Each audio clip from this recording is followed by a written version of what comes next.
Abonnez-vous sur votre chaîne OSR Monde et activez la cloche pour ne rater aucune de nos prochaines vidéos. asalaamaaleykum maa ngi leen nuyu yéen ñëpp ci seen tur ak seen sant di leen sargal rawatina ñi nga xam ne ñi ngi ci diaspora bi soo leen déggee mën naa ñi ci nekk ci diaspora bi parce que man ci diaspora bi lay dund tey nag sortie bi soo leen gisee ma def ko c'est parce que je voulais juste apporter quelques précisions par rapport ak li nga xam ne waxoon naa ko. J'avais pris la décision de marquer li ñuy wax break taxaw ba koor gi passé ma door a commencé waat sama yeneen vidéo pour askan bi pour sénégalais yi pour jeunesse bi mais nag comme li ñuy faral di wax rek àddina moom rawatina doomu aadama ñetti pàcc la li nga moom li sénégalais yi moom ak li nga xam ne moom la say mbokk moom ma répété waat que li nga moom li sénégalais yi moom ak li say mbokk moom bi ma waxtaanee ak ñi nga xam ne nag ñoom laa lëkkalool dans la diffusion de mes vidéos ñu xamal ma ne situation politique sénégalaise moom que koor gi am que koor bañ a am du taxaw parce que li nga xam ne nag dañ koy xeex di ko wax dañ ko war a wax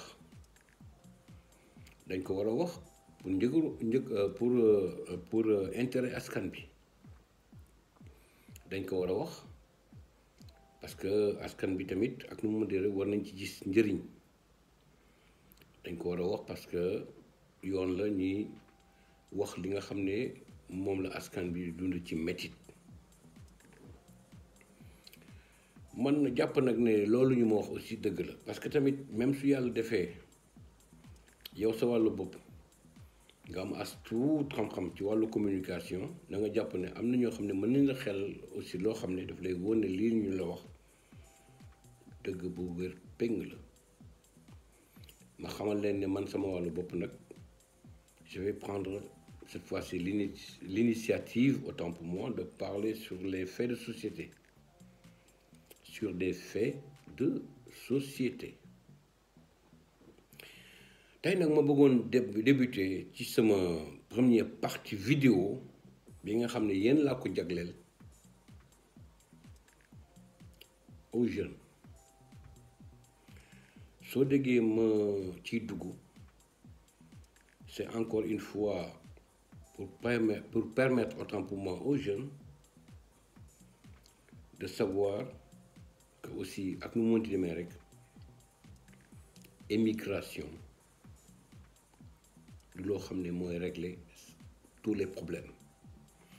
gaa jàpp nañ ne ki nga xam ne mooy Macky Bour Sall le roi du Sénégal de Fatick et du Sénégal tey lajj na sur la politique de l'emploi au Sénégal la politique de l'emploi des jeunes au Sénégal ci gàttal ak ci leeral ba tax nit ñi rawatina jeunesse bi tey nekk ci benn désespoir bay génn di bàyyi lépp di wax Barça wala Barsaq ma bëggoon aussi jeunesse bi tey wax leen ne ak nu mu mënti demee rek même su fekkee ne désespoir am na nañu jàpp ne aussi ñoom seen wàllu bopp bis bu yàlla defoon tey ñu dugg fii tout n'est pas rose parce que nag soo gisee ma génn di ci wax c'est parce que souvent ñi nga xam ne dañoo nekk émigré ñëw nekk à l'extérieur souvent suñu ñëwee Sénégal dañu leen di jéem a gëmloo loo xam ne amul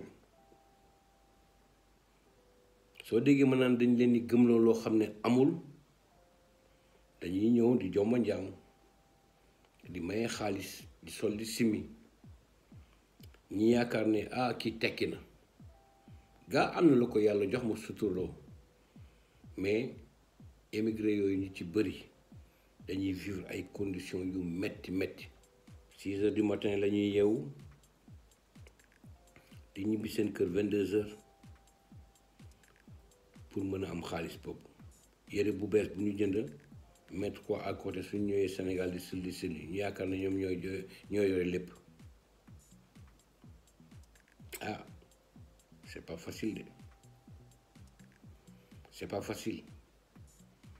te nag aussi dama bëggoon par rapport à cela aussi ma alerte jeunes yi nga xam ne dañu jàpp ne ñoom seen wàllu bopp am nañ benn nijaay bu nekk en Europe am nañ benn tante bu nekk en Europe am nañ benn grand frère bu nekk en Europe mën na leen yóbbu fii kenn mënul yóbbu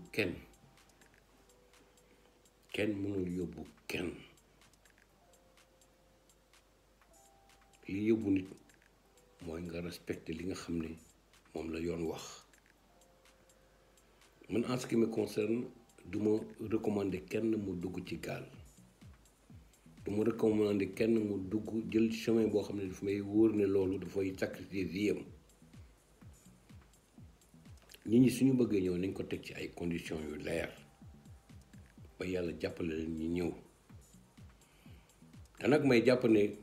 su fekkee ne sax da nga taxaw di ko wax dañ naan mais grand bi lan lay wax ñoom ñu dem ci réewu nasaraan yi tekk bu pare bañ kenn ñëw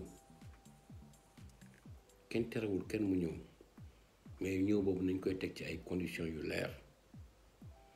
man encore une fois loolu lay xelal samay rakk ma jàpp ne c'est quelque chose de tout à fait normal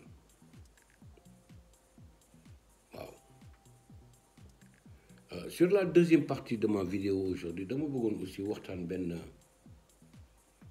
fait boo xam ne sénégalais yi ñu ngi koy dund Sénégal rawatina yi nga xam ne ñu ngi yëngatu ci côté ñaw mooy couture ma gis ne Macky Bour Sall le roi du Sénégal de Fatick waxuñu ci yàbbiwuñu ki avec son gouvernement comme ni moo ko waxee toujours lëkkaloo ak nit yoo xam ne ils ne sont là que pour leur propre intérêt ma gis tey chinois yi dañoo ñëw Sénégal installé wu foofu ñun bañuñu kenn ñëw ma jàpp ne économie pour mu mën a dox il faut enracinement et ouverture muy lu normal nous sommes pratiquement le 25e pays le plus pauvre du monde même su fekkee ne yàlla jox nañu ay xéewal te nag suñu waay jël suñuy xéewal yëpp jox ko nasaraan si rawatina français yi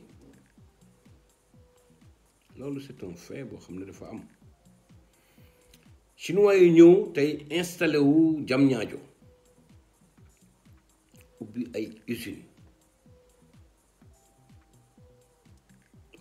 usines di utiliser suñu tailleur yi ba tey suñu tailleur yi ñoom seen wàllu bopp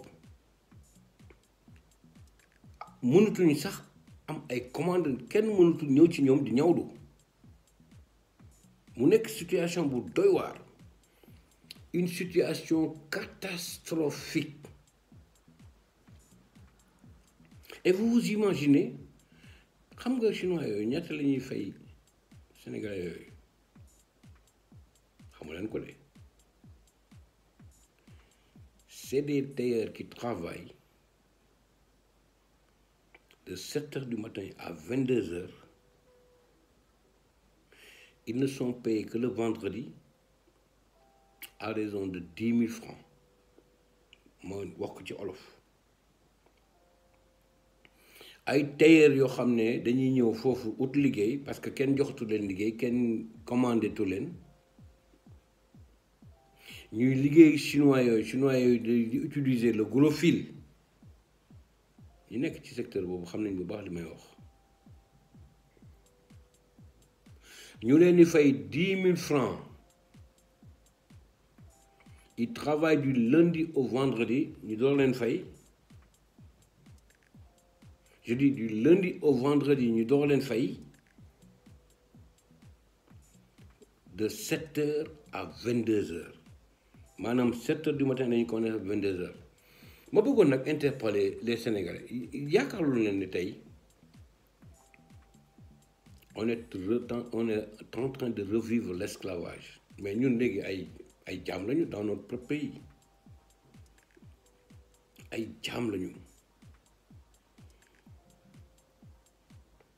mais c'est scandaleux c'est odieux c'est lamentable foo ko nattu rek weesu na foofu xanaa nag duñ ma wax ne l'État du Sénégal n'est pas au courant de ces pratiques ce secteur-là mu nekk secteur couture man xam naa ne lëkkaloo nañu nekk benn say gouvernement Sénégal li muy wax ay projet li muy wax ay l'emploi des jeunes yi xanaa ñooñu daf leen fàtte nañ leen jàppale nañu leen jàppale ñi nga xam ne dañoo jàpp bëgg a créer une entreprise individuelle ñu faciliter leen des crédits ba pare protéger secteur boobu il faut protéger ce secteur sama bopp ma la gënal du bañ naa la suñ ko protéger Sénégalais yi dinañ ci gis seen bopp ñoom seen wàllu bopp dinañ ci gis seen bopp te ñoom dinañ créer ay emploi parce que am na ay jeunes yoo xam dinañ ñëw liggéey ci ñoom ñi am moyen créer SRL société à responsabilité limitée état bi jàppale leen assister leen ñu créer ay emploi Sénégalais yi liggéey fi ay jeunes liggéey ci te loolu mooy dëgg man je me pose souvent la question de savoir dans quel pays sommes-nous. Ça ne me surprend pas du tout dans la mesure où quand nous avons en face de nous un État bi nga xam ne ki nga xam ne moo nekk ci bopp réew mi vision jarul paasewul jam ñaajo situation bi nii rek la mën a demee. J'interpelle encore une fois Macky Bour Sall, le roi du Sénégal et de Fatick. Il faut penser à ce secteur. ñooñu sonn nañu te nag dafa am lu ñuy xaar de la part du gouvernement. ma leen di sant di leen gërëm di leen souhaiter une très bonne journée jàpp na tey suma sorti vidéo loolu laa bëggoon wax jërëjëf Alexandre depuis Munich, Allemagne. Sur votre chaîne OSR Monde et activez la cloche pour ne rater aucune de nos prochaines vidéos.